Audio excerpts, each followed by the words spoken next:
только что закончились соревнования, массовые соревнования по спортивному ориентированию «Российский азимут». Эти соревнования проходят во многих городах Российской Федерации. Около 240 тысяч человек будет принимать участие по всей России. Старты начались в Петропавловске и Камчатском. Вот сейчас у нас закончились старты, и дальше будут по всем городам, вплоть до Калининграда. Сегодня стартуют ориентировщики на всей территории Российской Федерации.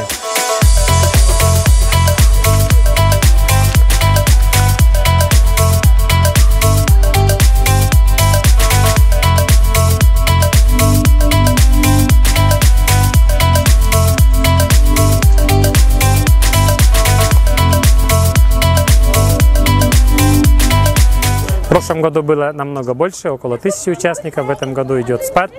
Надеемся, что в следующем году подойдем более организованно, будет большее количество участников, прекрасная погода. И ребята, которые наиболее подготовлены в этом интереснейшем и очень полезном для общего развития виде спорта, показали лучшие результаты, завоевали золотые, серебряные и бронзовые медали.